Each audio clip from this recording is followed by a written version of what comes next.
Welcome, everyone. Today we're going to get into the sources on a figure whose career was just blindingly short. But the influence is immeasurable. Exactly. We're talking about James Marshall Hendrix. It's a real study in paradox when you look at the material. Here's a man born Johnny Allen Hendrix, his father renamed him later, who completely redefined what an electric guitar could even do. And yet, his entire period of, global revolutionary fame, it spanned just 4 years. 4 years before his death at 27. That compression of genius is just staggering. It is. And he is, by pretty much universal consensus in the sources, a recognized force. You see this everywhere. Oh, absolutely. I mean, Rolling Stone magazine named him the greatest guitarist of all time back in 2003. And that title, it really speaks volumes about his artistic impact. And that impact, for so many people, was cemented by two really iconic, almost theatrical moments. Right. First, you have the Monterey Pop Festival in 1967.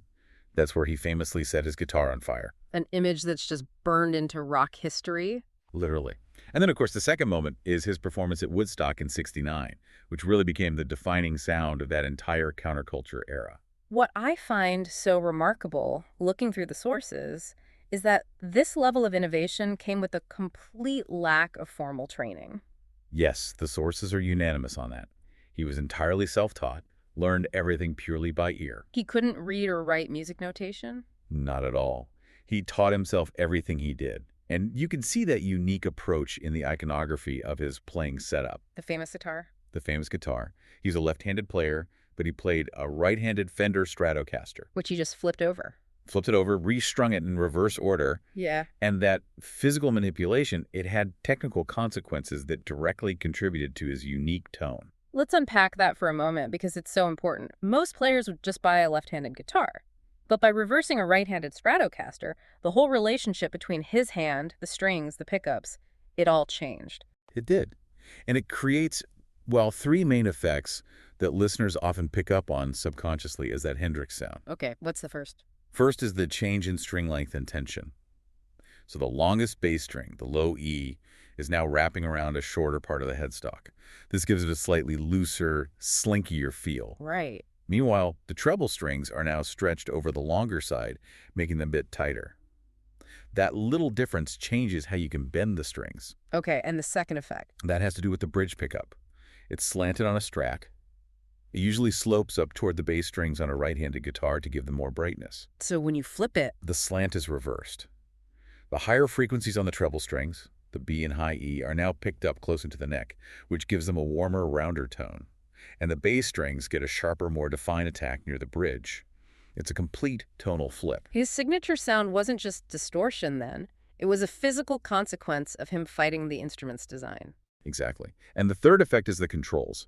The volume and tone knobs were now on the top horn of the guitar, right up near his chin. Which meant he could get to them easily. Constantly. He could manipulate them with his wrist and forearm while he was playing, allowing for these rapid, momentary tone and volume swells that other players just couldn't access in the middle of a song. Our mission in this discussion is to follow that path of unique self-expression from, a very challenging childhood and his necessity-driven training to that compressed period of global superstardom. And then, inevitably, we have to explore the very complex, often contested facts surrounding his passing. Let's start at the very beginning of the biography. James Marshall Hendrix was born in Seattle, November 27, 1942. The sources really paint a clear picture of his early life. It was defined by instability. A profound instability. His childhood just lacked any typical foundation. The sources point to serious financial hardship. He grew up with very little money and a real lack of consistent parental attention. His parents divorced when he was 9. And then, tragically, his mother passed away when he was only 16. These were incredibly challenging beginnings that basically forced him into a very early independence. And it's from that struggle, that necessity for self-reliance, that the musician first emerges. Absolutely. The anecdote about his first instrument just perfectly encapsulates that self-taught genius we were talking about. We read that at age 14, he was desperate for a guitar but couldn't afford one. So he found a broken broomstick. It was discarded, had a single string still attached. The ability to make music out of literally nothing, it's astounding. It is. The sources confirm he somehow managed to tune that single string and actually play several basic tunes on it. That shows his innate connection to sound long before he had any proper equipment. It wasn't too long before he got a small upgrade. Around 15, he managed to get a real acoustic guitar for just $5. From a friend of his father's. Yeah. But the crucial transition, the move to an electric instrument that came from his father, Al Hendrix, who bought him a white Supro Ozark. But even with a real electric guitar, the limitations were still there. Right. He was learning his basic tunes, his chords, and most importantly, his improvisation, purely through observation. He'd watch prominent artists, people like Chuck Berry and Elvis Presley, play live. And what's key to remember is that a lot of this early playing was done without an amplifier. Which means he was focused entirely on technique, on finger dexterity, on projection. He was building his signature sound from raw instinct just by mimicking the movements he saw on stage. That mix of learning styles meant his early inspirations were pretty diverse. He was bridging traditional R&B with the emerging rock and roll scene. He was, and he was a genuine fan of Elvis Presley. He saw him live. Yes, he saw Presley perform at Sick's Stadium in 1957, and that visual just left a lasting impression. He even drew a color picture of Elvis with an acoustic guitar. And that's now in the Rock and Roll Hall of Fame. It is a wonderful piece of early memorabilia, and the sources show that admiration continued. Years later, in Paris in 1968, he reportedly watched the movie King Creole, just trying to find inspiration for song structures.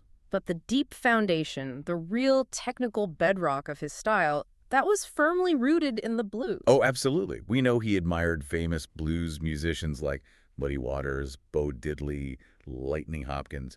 He spent years on the Chitlin circuit, backing up major R&B acts. And that was his real education. It was. Now, the sources do mention his contentious working relationship with Little Richard. Right. Richard reportedly disliked Hendrix's flamboyant clothes, his chronic lateness, and his tendency to draw attention to himself on stage by showing off. But those experiences, they taught him about stage presence and the demands of performance. Now, if we move to his formal education, the sources highlight these significant discrepancies about why he didn't graduate from Garfield High School. The fact that he didn't finish is clear. But why he didn't finish is highly contested, even by Hendrix himself. This is where his biography starts to feel like he was actively trying to build his own narrative. Completely. Over the years, he gave reporters 3 distinct, conflicting accounts for why he left school. What was the first one? The first claim was socially charged. He said he failed because people were racist and didn't favor him because he was black. And the second claim was more internal, I guess, more administrative. Exactly. Poor grades and just general disorganization meant he couldn't keep up with the curriculum. And the third was the most dramatic. That he was simply thrown out for being rude to a teacher. So if you look at all the source material together, what's the most likely truth? The truth is likely a combination of poor grades and the fact that his musical aspirations were just all-consuming. But the contradiction itself is what's so interesting. The fact that there are 3 different stories. Yes. 3 totally different self-reported explanations. Mm-hmm. It tells us he was actively curating the story of his youth, choosing whichever version of failure was most, palatable or resonant depending on who he was talking to. That youthful chaos eventually led to a major legal crisis. It did. Hendrix ran into trouble with the law, specifically for stealing cars. Not once, but twice. And this resulted in a life-altering ultimatum. The choice was stark. 2 years in prison or join the U.S. Army. And he chose the Army. He enlisted on May 31st, 1961. His military career was brief, though. Lasted exactly 1 year, and according to his officers' reports, it was pretty disastrous. They noted he was frequently caught sleeping on duty and couldn't even seem to handle a gun competently. His focus was just completely elsewhere. There's a very telling quote from one of his officers who stated that his mind apparently cannot function while performing duties and thinking about his guitar. It sounds like a man just completely incapable of conforming to military discipline because his creative drive was just overwhelming everything else. But that forced service gave him the single most crucial connection of his early career. It did. While he was based at Fort Campbell, Kentucky, he met a fellow soldier and bass player named Billy Cox. And they formed a group. A small group, the King Casuals. And this meeting gave him a bandmate, a partner, who really understood his musical goals. The military brass, seeing that he was just unsuitable, recommended his departure on May 31st, 1962, after just 1 year. He agreed readily. But when he spoke about it later publicly, he offered another, colorful explanation. Right, the parachute story. He claimed he was let go after breaking his ankle on his 26th parachute jump. He also voiced his dislike for the Army in overseas interviews. Yes, with Melody Maker in 67 and 69. He was very clear about it. But again, you see that strategic control of his own narrative based on geography. When he was interviewed in the U.S., he would usually avoid the topic. Completely. He'd just confirm he was stationed at Fort Campbell and move on. He seemed to want to minimize any potentially damaging image associated with his early legal troubles or disciplinary issues on home soil. So after leaving the Army, he and Billy Cox immediately dedicated themselves to music. They did. They moved to Clarksville, Tennessee, and focused on playing as the King Casuals in these small, often gritty bars for almost no money. This was the pure grind. It was. And that grind quickly led them to the major musical hub of Nashville. They kept playing blues-style songs. But this period was invaluable because it gave him crucial studio experience. He logged his first studio performance in November 1962. And while the financial rewards were, negligible, the experience he gained playing rhythm, lead, and eventually taking on vocals in all these different bands was his true education. He was learning timing, recording techniques. The whole infrastructure of the music business on the fly. He was a sponge. He played in various backing bands for artists on the Chitlin circuit. This was the proving ground. And eventually he moved northward, arriving in New York City, and by January 1964, he had settled in Harlem. And in Harlem, the cycle continued, playing bars and clubs just to survive. But he did achieve a significant early milestone there. He won first prize in an amateur guitar contest at the Apollo Theater. Which would have been a huge validation.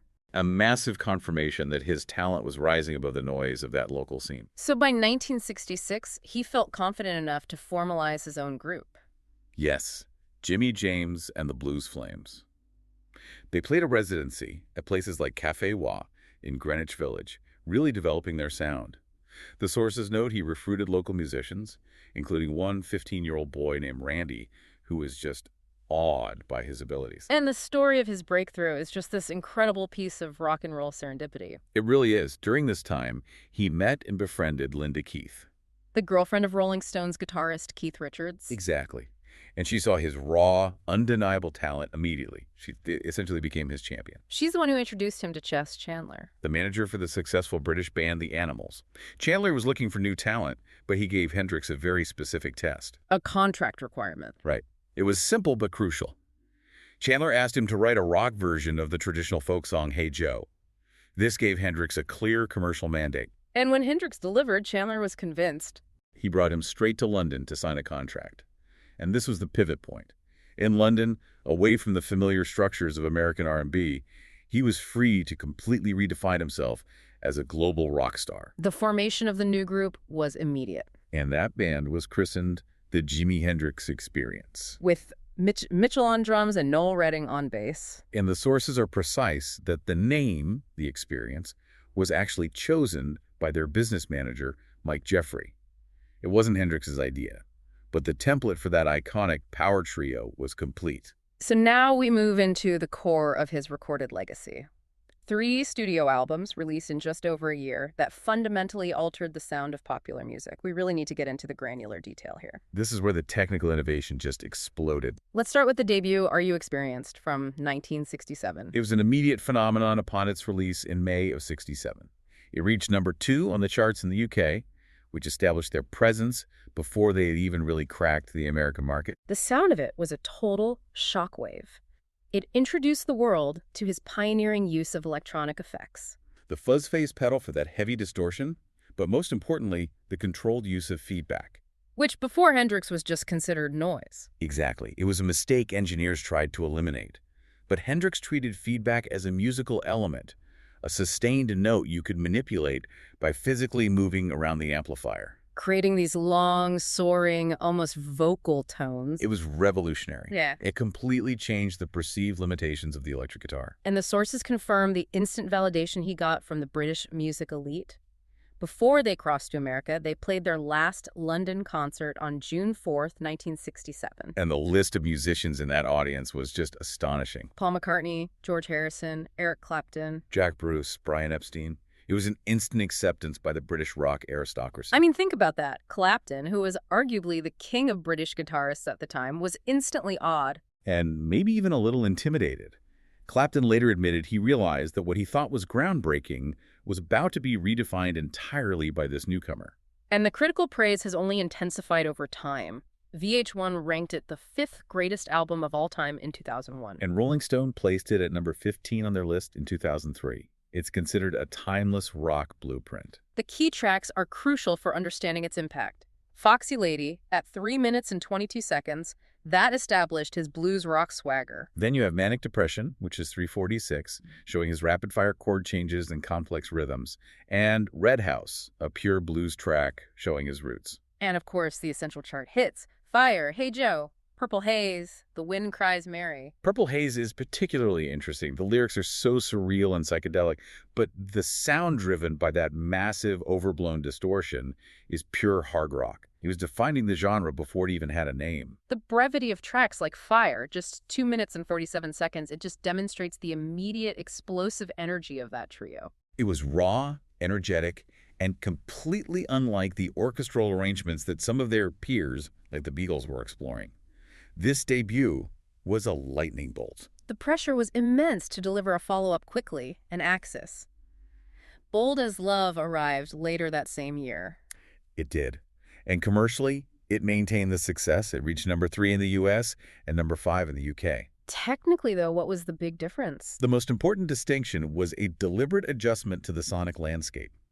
For this album, Hendrix tuned his guitar down a semitone from standard E tuning to E-flat. And that minor physical shift. It gave the entire album a slightly deeper, more resonant, and arguably more melancholic tonality compared to the raw power of the debut. Compositionally, he was expanding, moving beyond just blues rock toward more melodic and psychedelic themes. Which you can hear in the title. And it included so many definitive tracks, most notably Little Wing. Little Wing is a masterpiece of dynamic, clean playing mixed with those volume swells we talked about. Its influence is maybe more widespread than any other track from the album. It's been covered by everyone. Stevie Ray Vaughan, Eric Clapton, Metallica, Pearl Jam. They all recognized its delicate genius. And this is where the production story gets legendary. And nearly tragic. The album almost didn't get sold because of a near disaster in the studio. Hendrix reportedly lost the master tape of side 1. In the back of a London taxi after a night out. It must have been absolute panic for the production team. It was. Hendrix, Chaz Chandler, and the engineer Eddie Kramer had to scramble into the studio to remix all the missing songs. They had to do in a single frenzied night what had taken weeks of careful work before. I read about the intense struggle to reproduce the complex spatial effects and sound textures, especially on If 6 Was 9. Which is 5 minutes and 32 seconds long. The entire launch of the album was hanging in the balance. And the day was saved by pure luck. And foresight. Their bassist, Noel Redding, happened to have a rough copy of the missing tracks on a safety tape, which allowed them to rebuild the mix. But even after all that, Hendrix was reportedly very disappointed. He was. He felt the album was finished too quickly and that a better result could have been achieved with more time and, less chaos. Despite the rush, it showcases incredible songwriting depth. The title track, Bold as Love, which is over 4 minutes long, features this beautiful sweeping phase effect. One of the earliest uses of that kind of phasing on a rock record. It showed the world that Hendrix wasn't just a sonic vandal. He was a nuanced composer. So that brings us to the third and final album, Electric Ladyland, completed in 1968. And this was the sound of an artist demanding and receiving total creative freedom. It was his largest statement, a double album spread across 2 LPs. The recording process itself reflected the rising tension and chaos around Hendrix at the time. It really did. Chaz Chandler, the manager who brought him to London, he grew tired of Hendrix's unpredictable working hours, his expensive studio habits, his demand for absolute artistic control. And Chandler left the project. He did. And Noel Redding, the bassist, also soon departed. He found it difficult to cope with Hendrix's sprawling experimental sessions. With Chandler gone, Hendrix took full control. He effectively produced the album himself with engineer Eddie Kramer. And he radically changed his musical approach. He moved away from that tight power trio format. He used a vast array of session musicians and instruments, flutes, organs, trombones, alongside heavy distortion and the newly acquired Octavia pedal, which duplicated his tone an octave higher. He was explicitly trying to achieve strange sounds and textures that went beyond anything previously attempted in rock. And that approach paid off commercially. This was his apex. Electric Ladyland reached number 1 in the US and number 6 in the UK. Critically, it has stood the test of time. Ranked the 72nd best album by VH1 and 54th greatest by Rolling Stones magazine. This album legitimized the idea that studio experimentation was integral to the composition. And the double album format finally gave him the space to stretch out. You see track lengths that were truly epic for a rock record back then. Voodoo Chili is a perfect example. It's an immense 15 minutes long. A full-on blues jam featuring Steve Winwood from Traffic on Oregon. And then there's the incredible sonic journey of 1983, A Merman I Should Turn to Be, Which runs for 13 minutes and 39 seconds. These weren't just long songs, they were cinematic soundscapes. Using multi-tracking, backwards tapes, spatial effects, he was building entirely new musical worlds. And despite all that experimentation, the album also contained his most famous singles, Crosstown Traffic. The definitive cover of Bob Dylan's All Along the Watchtower, a version Dylan himself said was superior to his own. And the heavy blues rocker, Voodoo Child, Slight Return. This trio of albums, compressed into barely 18 months of recording, remains the greatest testament to his genius. Absolutely. So if that trio of albums defined his recorded sound, the Woodstock Festival defined his public presence and, well, his political interpretation. Yes, he was set to play at the legendary event on August 18th, 1969. But logistically, his appearance was a disaster from the start. A complete disaster. He was the headliner, scheduled to close the festival on Sunday evening. But after 3 days of massive scheduling, chaos, delays, and just organizational failures. He didn't actually take the stage until Monday morning. Exactly. And this meant a catastrophic reduction in the audience.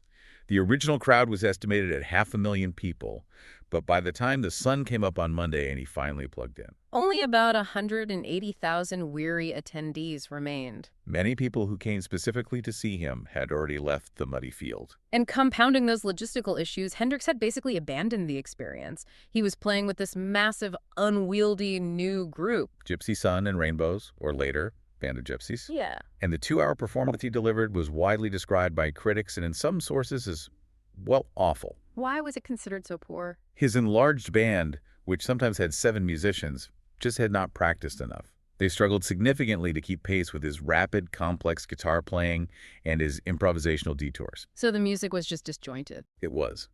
The rhythm section faltered often. But despite the band's struggles, that set produced one of the most defining, interpreted, and analyzed moments in American musical history. His instrumental version of the Star-Spangled Banner. He compensated for the poor band performance by channeling all the chaotic energy of that moment directly into the music. He performed the anthem using intense, heavy distortion. And incorporating sound effects he created with his whammy bar and volume knob. Crucially, the sounds he produced weren't just musical notes. They were sonic recreations of war. He used distortion to mimic machine guns, dive bombers, the screams of explosions, all channeled directly through his guitar. So in the context of the Vietnam War and the massive cultural anxiety of the late 60s, this performance was instantly read as an intense political statement. Oh, immediately. Many people interpreted the sound as overtly anti-American, viewing it as a symbolic mockery of the country and the national anthem. Turning a patriotic symbol into a soundtrack of destruction. But we have to prioritize the artist's stated intent here, which directly contradicted that reading. Right. Hendrix himself refuted the political interpretation in a later interview. He stated explicitly that he did not intend for his performance to be a political statement. He insisted he was just presenting another version of the national anthem, filtered through his unique sonic palette. And that dichotomy is fundamental to understanding his legacy. The friction between an artist's pure desire for self-expression and the overwhelming social and political context that naturally imposes immense meaning onto their work. Regardless of intent, his work became a mirror for the era, even if he didn't set out to polish the glass. Let's move now to his personal presentation and the tragic end of his story. Jimi Hendrix was a true cultural pioneer in his look, just as much as he was in his sound. His visual aesthetic evolved so rapidly alongside his music. Early on, he had a Bob Dylan-style haircut, but he quickly moved toward highly adorned close scarves, large rings, distinctive brooches, Creating a very theatrical presence. and his stage clothing became increasingly flamboyant as the psychedelic era peaked. He went from a dark suit and silk shirt in his early London days to these spectacularly bright blue or red velvet suits and dramatically flared trousers. Often with intricate embroidery and military-style braiding. He was a master of the stage accessory. In 1967, he adopted a distinctive cowboy-style hat he called the Westerner, By 68, he started tying colorful scarves and ribbons to his legs and arms. Making his movements even more fluid and visually dynamic on stage. And his famous bandana became probably his most iconic, recognizable piece of clothing. He started wearing it prominently in 1969. The value of this memorabilia today speaks to his lasting fame. One of his bandanas sold at auction for $19,500. Wow. Demonstrates its cultural significance. It's essential then to also discuss the reality of his life and the culture of the late 1960s, which includes substance use. Yes, it was pervasive. The sources confirm he was widely associated with the use of psychedelic drugs, especially LSD, as well as regular consumption of marijuana and alcohol. And the sources specifically highlight that his consumption of alcohol was problematic. It had a clearly negative impact on his behavior. There are multiple accounts noting that when he was drunk, he would frequently become angry and, at times, violent. However, when discussing illicit substances, the sources provide a really crucial factual correction regarding the common myth of heroin use. Yes, this is important. No one knows definitively if he ever took heroin. But furthermore, the official autopsy performed after his death found no traces of heroin in his body. And no needle marks. This evidence directly contradicts the pervasive rumors that surrounded his death for years. This brings us to the most somber and complex part of our discussion. On September 18, 1970, James Marshall Hendrix died at the tragically young age of 27. He was found unresponsive in a basement apartment at the Samarkand Hotel in London. It's impossible to reflect on the magnitude of his talent without feeling just immense sadness for the promise that was lost so abruptly. It is. And the official finding, the most medically likely explanation for his passing, is that it was an accidental death. The sources state that he took too many Vesperach sleeping pills, a very powerful German barbiturate, while he was heavily intoxicated with alcohol. And that combination meant he fell into an extremely deep unconsciousness. He was rendered unable to wake up or respond. He subsequently vomited and choked because he couldn't regain consciousness to clear his airway. However, the immediate circumstances and the timeline surrounding his death remain profoundly contested. Yes, which is why various theories persist. The sources reveal major contradictions concerning the immediate hours before his death was pronounced. For instance, we have the account of his girlfriend at the time, Monica Danneman, who was present. She later claimed that he was still alive and breathing when she placed him in the ambulance. Yet, the official hospital records directly contradict that statement. The records indicated that Hendrix had been dead for some time before his arrival at St. Mary Abbott's Hospital. And that discrepancy in the timeline alive at the scene versus dead on arrival, it fueled decades of speculation. It did. And if we explore the theories that emerged from these contradictions, the first one focuses on potential medical negligence. Right. Some sources suggest that the paramedics didn't properly secure his head while he was unconscious. And in that state, failing to keep his airway clear may have been a contributing factor to the choking. Theory 2 stems from a very painful private detail. A sad, melancholic poem written by Hendrix was discovered in his apartment around the time of his death. And while it wasn't a direct note, its somber tone led some observers to speculate that he might have committed suicide. A theory supported by reports of his erratic behavior in his final days. And finally, there's the third theory, which is the darkest and most persistent rumor. Speculation that he may have been murdered by his manager, Mike Jeffrey. And this arose from Jeffrey's known criminal connections. And the fact that Hendrix was actively trying to break his contract with Jeffrey just before he died. Now, the police found no evidence to substantiate this claim, but the atmosphere of chaos and suspicion around his passing kept that theory alive. So when you synthesize all the evidence, what remains the most likely conclusion? A tragic accident of acute consumption. The mixture of excessive sleeping pills and alcohol that resulted in an inability to protect his own airway. Even his physical memorial had a degree of complication. It did. He was buried in his hometown area at Greenwood Memorial Park in Renton, Washington on October 1st, 1970. And initially, his headstone was incorrect. The carving showed him playing a Stratocaster that was right-handed, ignoring the fundamental fact that he was a left-handed player who used a reversed right-handed guitar. A small detail, but a major visual error. And because of the sheer volume of fans visiting the site. The crowds were so large, there was concern they might damage other graves. So his father, Al Hendrix, decided to build a separate, more substantial memorial. And this new monument is a striking piece of architecture. It is. A massive, polished granite dome structure, held up by 3 pillars. He's interred underneath it, providing a dedicated place for fans to visit. His distinct autograph is inscribed at the foot of each pillar. And a brass sundial sits at the top, a permanent symbol of a life cut short. And his physical presence remains in Seattle in another way. A permanent memorial statue of Hendrix, capturing him mid-performance, stands at the corner of Broadway and Pine, Ensuring his image and revolutionary spirit remain rooted in his hometown. If we look back at this intense biography, the core insight for you is the sheer intensity and efficiency of his output. From the moment the Experience debuted their first album to his death, only 4 years passed. Just 4 years. In that exceptionally compressed window, he didn't just play the electric guitar. He rewrote the manual, revolutionized studio production, and earned the title of greatest guitarist of all time. And the final reflective thought we'd leave you with connects back to that moment at Woodstock. While his musical influence is, undisputed, consider the lasting tension between the artist's stated intent, his desire for the Star-Spangled Banner performance to be just another version of the national anthem, and the intense political and social interpretations that the world inevitably imposed on his art. That friction between pure artistic expression and cultural consequence remains perhaps the most complex and lasting question surrounding his legacy. The music was so powerful that it couldn't exist outside of the charged atmosphere of the late 1960s. And that is the testament to his unique voice. Thanks for listening.